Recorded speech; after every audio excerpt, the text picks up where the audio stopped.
Welcome to Purana Talk with Alan and Leon and Nescafe.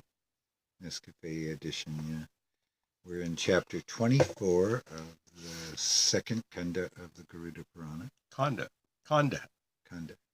I've been trying to convince myself to pronounce it that way. Kanda. Kanda. And it's not KH, it's KA ND. Hey, Kanda. And it's been about ghosts for a while now. Yeah, Garuda Purana, second Kanda, chapter 24, titled Sins of Omission and Commission, semicolon. Premature death of children, semicolon, gifts. A mixed bag. Okay, here we go. Hang on. Garuda said, as the Shastras declare, none dies a premature death.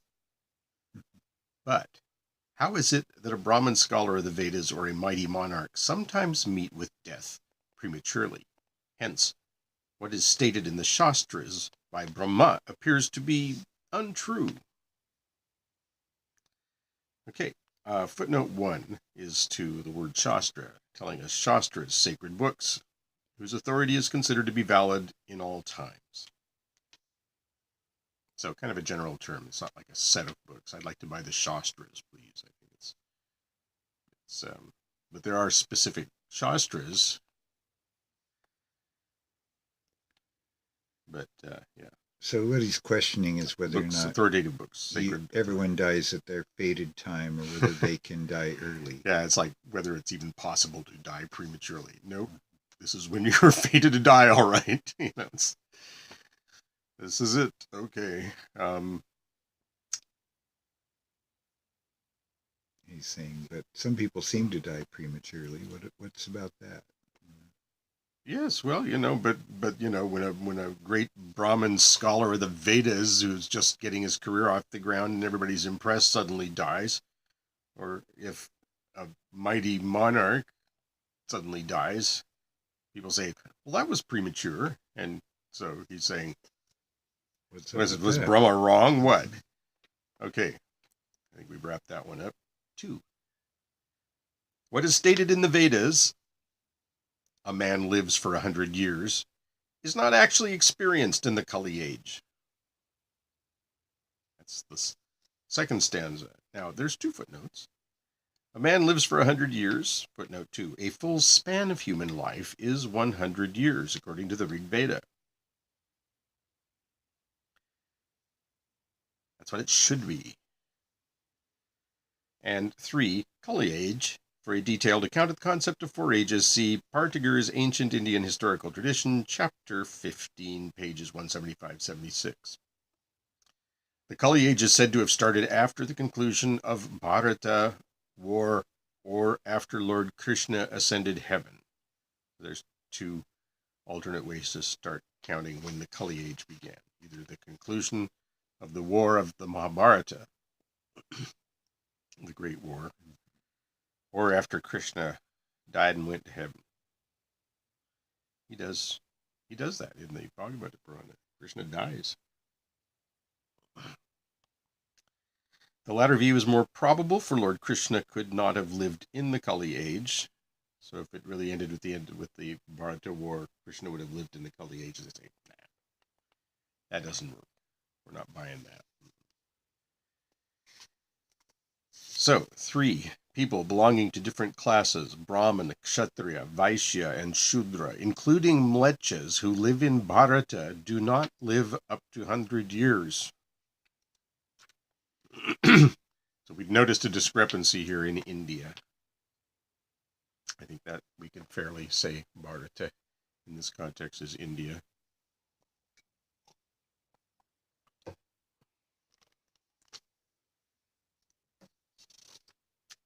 India itself is problematic, but we'll talk about that some other time. A person can meet with untimely death no matter if he is a child, old or young, rich or poor, handsome or ugly, learned or fool, high or low birth, an ascetic or a yogi, intelligent, pious, and all-knowing Brahmin, or a mighty monarch. Please tell me how this is so. Again, untimely death can occur. He's saying it seems that way. It really seems like untimely death happens. The Lord said, "O wise bird." Well said.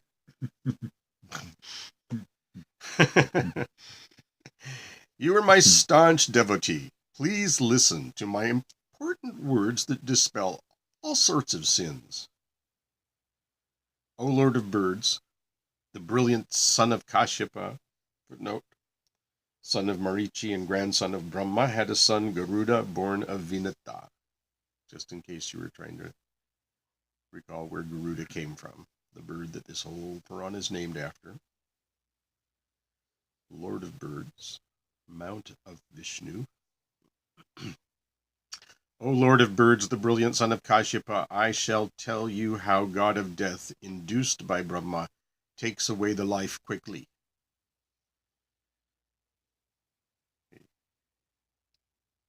I don't even have to say it. It is true that a man lives for 100 years as stated in the Vedas, but due to the influence of his misdeeds, he dies a premature death. Now, people do not make a regular study of the Vedas. They do not follow the traditional conduct. They commit sins and due to idleness forsake their duties. They take food from any house they visit. They're fond of other men's wives. All these reduce their longevity. We're at 13. Evil deeds take men quickly to Yama's abode. If they do not possess faith, if they are impure, if they do not practice Vedic rites, if they have cast off auspicious things, or if they indulge in falsehood, or if they practice deception. Evil deeds bring about premature death. Even if a king, if he does not protect his people, if he is devoid of virtue, if he is cruel, if he indulges in vice, if he is a fool, if he stays out of Vedic discussion, if he harasses his people. If a man forsakes his duties or resorts to forbidden activities or those which are enjoined on others, he dies quickly. If a Shudra does something other than service to the twice-born, he's wasted in any of the hells, bad, worse, or worst, or as the case may be.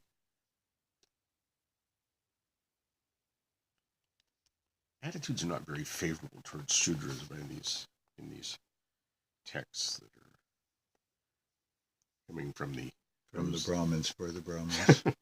by the Brahmins and for the Brahmins. If one neglects both dana, japa, homa, study of the Vedas, or worship of gods on a certain day, that is a day wasted in the life of that man. I affirm that the attributes of body evolved out of the morsels of food and lymph are not permanent or steady or rooted in firm grounds. The food cooked in the morning becomes stale in the evening. How can one expect permanence in the body maintained by such a food? O Lord of birds, realizing that the body bound with its activities is already lost, people should strive for burning away their sins. Body belongs to one who nourishes it with food or to one who generates father, mother, or both. It is reduced to ashes or devoured by dogs or eaten by worms. What sanctity can there be in regard to it? A person should make an earnest effort for the destruction of sins. The sin which he commits in various births is threefold. We're now at 24. When he takes birth as a human being, the sins visit him. When he remembers his past sinful life, he becomes sorrowful. When he resides in human womb after sojourning in the various beings such as bird, etc., the full velocity of his past actions forces an impact on him. Wow. Sorry, that's just quite a string of words. I mean, I really want to know what the Sanskrit is, but I'm going to read that again, just because I sort of like it in a way, but it's clumsy. 25, when he resides in human womb, after sojourning in the various beings, such as birds, etc., the full velocity of his past actions forces an impact on him. Only after residing in the womb does he realize it. he begins to realize the tortures of life, such as anxiety, sickness, distress, old age, deformity, and the rest. But the moment he comes out of the womb, ignorance envelops him. As an infant, he realizes nothing. In youth, too, he does not realize, blinded as he is by sexual urge. But he who realizes it from the very beginning attains salvation. From the time of conception itself, death awaits the person, whether he be an infant or an old man or a youth, whether he be rich or poor, handsome or ugly. Even if one is illiterate or a scholar, a Brahmin or another caste, surely he must die. A man of great wisdom, devoted to penance or practice of yoga, of liberal gifts and virtuous life, cannot expect to derive pleasure without a physical body. When the actions of previous births ripen, man succumbs to death. From the time of conception to the 5th year, even a slight sin may cause death. It is due to major sins that man dies after the 5th year. Usually he completes the allotted span of life, dies, and is born again. It is as a result of the influence of sacred rites and gifts that he is able to complete his life's term. Garuda said, "How should the rites of Pinda be performed if a person dies in infancy?" Back to that. What should be done when death occurs in the womb itself? What should be done when the death occurs before the tonsure ceremony? What are the rules of obsequy if the death occurs after the tonsure ceremony?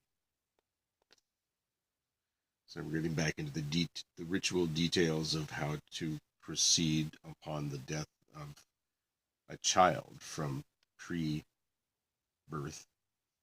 to prior to, Right. well, to after tonsure, which is kind of, in a sense, your rite of passage into humanhood. Up until then it's a little tenuous. Whether you're going to make it. Yeah, truly. It's like the first hair cutting kind of thing. Mm-hmm. The Lord said, if there is stillbirth or abortion, the impurity is for as many days as the number of months of conception. So we've seen this before, the formulas of how long you're impure after being proximate to death somehow. Mm-hmm. Or birth. Maybe that's where we saw it. So if there's stillbirth or abortion, the impurity is for as many days as the number of months, I would say, since conception. Nothing else need be done.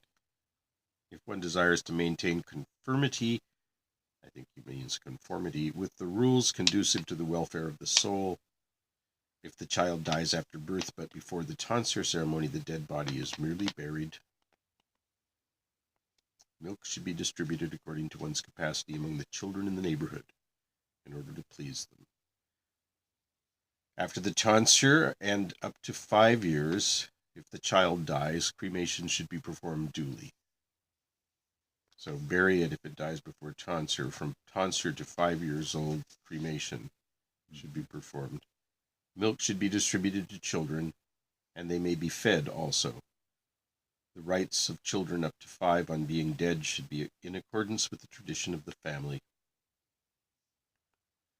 Udakumbha rites should be performed. Now this says, footnoted, Udakumbha rite is a rite of propitiating the mains by offering water from an earthen jar. Kumbha means a pot or a jar, a water jar. The Kumbha Mela, and the Kumbha is the sign of Aquarius also. So this word shows up. Udakumbha rites should be performed. Milk puddings should be given. O Formokir, in other words, O foremost among birds, the child is a link in paying off debt to ancestors.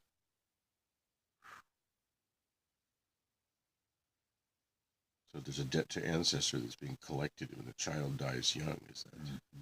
Footnote, the son is absolved of debt to his parents if by performing obsequial rites or shraddhas after their death. 41:43. It is but certain that whoever is born shall die, and whoever dies shall be born again. When a child dies at a tender age without enjoying the pleasures of life, he is sure to be born again. Hence gifts are given. O foremost among birds, the rites are performed to ward off rebirth. This is what I feel. This is God saying, this is my opinion. If nothing is made over as a gift, he will be born as an indigent house, in an indigent house. Such anecdotes are many in the Puranas. Now, there was a footnote when it says, whoever dies shall be born again. Footnote 1, death after birth and birth after death. Thus moves the cycle in circle till the soul is released from the bondage of action. Compare Bhagavad Gita, O goody, Jatasya hi dhruvo,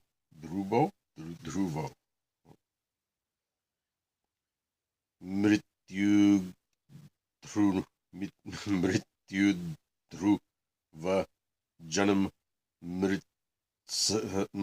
mritasya cha.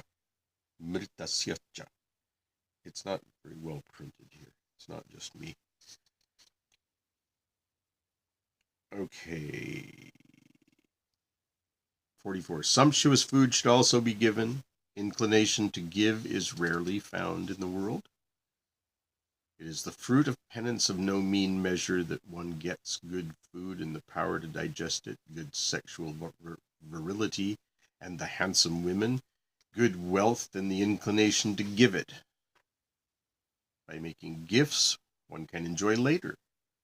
By resorting to holy centers, one can attain pleasure, and by speaking sweet words, one can become a scholar or a religious saint, or get laid. 46. By not making gifts, one becomes indigent. Due to poverty, one commits sins. Due to sins, one falls into hell. He's born again as indigent.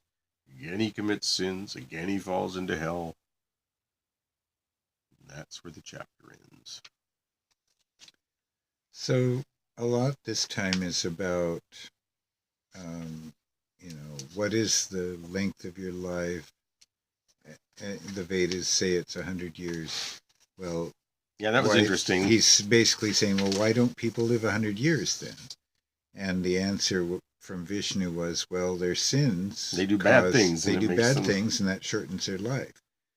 And it's kind of the instant karma part, although it says that your past sins are still hanging on too, and so that's a contributing factor. Anything you didn't square. But if you keep doing those bad things, you will live less time. And it reminded you, verse 22, not to be too attached to the body. It said basically, the body's going to die somehow, and it's going to get consumed somehow. It's either going to be ashes, or it's going to be animals, or worms. And so it's going to happen. You can't stop that. And yep, it's very realistic in that respect. And then it talks about how your impurity, when you lose a child or something like that, has a relationship of a day to a month. So you're supposed the impurity period to do an impurity fast, or separate yourself from people for that length of time, depending on how many months you were along, would tell you how many days long. Yeah. So, and then it talks about how giving gifts is really the best thing you could be doing, because giving gifts you will be rewarded for later, and it also helps your ancestors in the meantime. Yeah. And it's what you do with money. Well, I don't know what else. It's what you do with wealth. When you die, it's going to be of no use to you, so you best get something out of it while you can. Mm-hmm.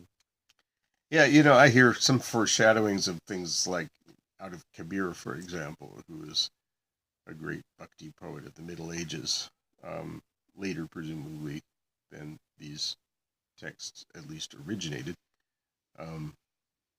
but maybe not so far from when these texts were being formalized and into the recensions that we know them as. And Kabir was a great a great poet about death, and he brings it up time and time again. And essentially is telling people just to get real about death. Until you look death square in the face, you won't really live your life the way you should. You'll lack the motivation or understanding. You'll just be in denial of that aspect. And he says it in many wonderful ways. I like the image of death sits there and gobbles us up like popcorn out of a bowl. Death goes to the movies. And I'm sure Tibetans would make the illustrations for these, and probably have in various tankas. I that one that we had for a while that we sold, that was Palden Lamo, that was basically Death's wife, who was the only woman among the 8 regions who rides an ass, and she had little bodies hanging out of her mouth. She's like, right, going to work, still got having a little snack, crumbs, and legs and hang, Well, on that morbid note, we'll say good night, or good afternoon, good morning, whatever time it is where you are.